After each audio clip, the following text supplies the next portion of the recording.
I just saw Joker, and I will say this. If you're a comic book fan or a DC fan, you can enjoy and appreciate this movie on two levels. The first level is the way any of us, even people who don't really know or care about comic books or DC comic books or even Marvel comics, can appreciate. And that's just as a drama, chronicling the main character Arthur Fleck's descent and disintegration in his life and his poor choices, the same way that you would appreciate or receive any kind of dramatic narrative, right? The second way is the way that a lot of comic book fans and DC fans will enjoy it. And that way does not come into focus until the end of the movie. And it is so shocking and surprising because you didn't see it coming. I'm glad I didn't read or watch any spoilers about Joker before I saw it, that I went in cold. Because if I had seen the ending coming, it would have diluted almost all of its power. So I was sitting there and I was stunned and pleasantly surprised at the way they ended the movie. I thought it was pretty genius. And if you're like a comic book fan or a DC fan, you will know exactly what I'm talking about when you see the movie if you haven't already. And I almost think that the way that this movie ended, they could, spoilers. This is spoiler free, so I can't say, but I'm saying if you haven't seen Joker yet and you're a DC fan, you should.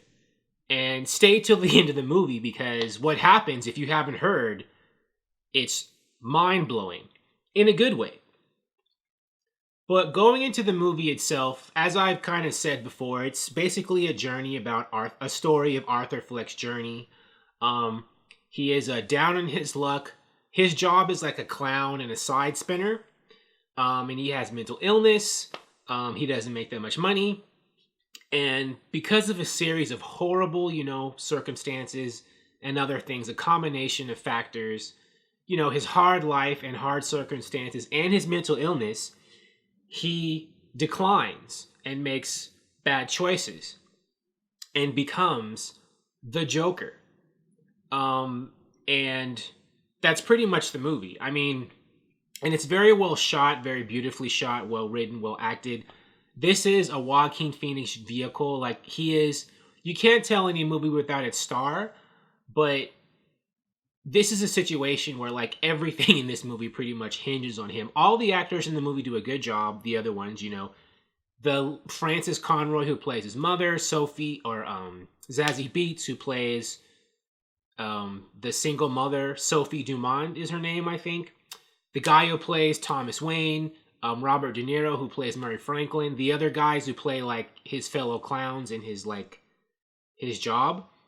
Everybody does a good job, but really, this is a Joaquin Phoenix centerpiece. He is the sun, the moon, and the stars where this movie is concerned, and he carries the whole movie excellently. And you can't say enough about how good his performance is, but the best thing is what he does with Joker's laugh. There's a way that he does it that brings out a lot of sadness, right? Even when he's doing it. I can't tell you much more about the laugh itself without giving away spoilers, because the Joker laugh and where it comes from is actually a part of the movie's storyline, and the genesis of it. But he does a really great job. And a lot of the controversy and buzz about this movie is that, it's too violent, or, it's too disturbing, and, should I, cover my eyes, or will the violence, hurt me or harm me by seeing it? But when I saw Joker, it wasn't, the overall thing I was feeling was not being horrified by the violence. I was basically just overcome with sadness for the main character, Arthur Fleck, right?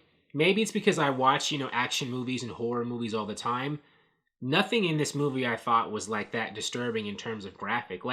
And I don't even understand what the media is talking about. I mean, you see more graphic, stuff going on in a Saw movie or Friday the 13th, Nightmare on Elm Street. I don't really understand where the hysteria is coming from when it comes to this is a movie you have to close your eyes to watch. Maybe I'm desensitized, but the overall feeling I had was kind of sympathy and pity. It wasn't horror. It was sympathy and pity for the main character and the things he was going through. However, I don't necessarily support decisions he makes towards the end of the movie. And I think that, you know, you as the audience member, they're trying to give you the credit, enough credit to have a sense, enough of a sense of morality.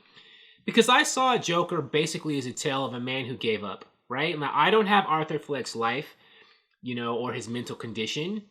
Everybody's a little bit crazy. I'm sure I'm crazy too, or at least a little bit. But it's like, I saw him and his decisions as someone who gave up. Like, you know, maybe that's being, I had sympathy for him, but I felt like, you know, if he tried harder, you know, or if he tried to look at things from a different perspective, he could have turned things around. But again, I'm not him. I didn't live his life. You know, he didn't really have much of a support system, in my opinion.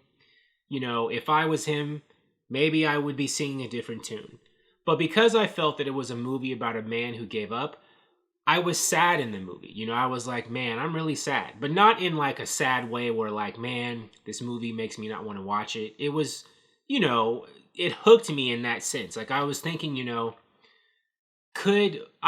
watching the movie, I was trying to think of like strategies, like if I could be Arthur's life coach, like things to try to tell him or push him in a more positive direction. Like that's kind of why I was like, I feel so bad for him. Like that's kind of what I was thinking. But I will say that Joker is just a really good, you know, dramatic movie. But as a comic book fan and a DC fan, it's good on a whole nother level. But that level didn't really hit me until the end of the movie. They saved a lot of it till the end. I can't say what it is or how it is, but when you go see it, you will know. Thank you for watching. If you like this video, please like it on YouTube and subscribe to the channel because I appreciate your viewership, and I'll talk to you soon. Bye.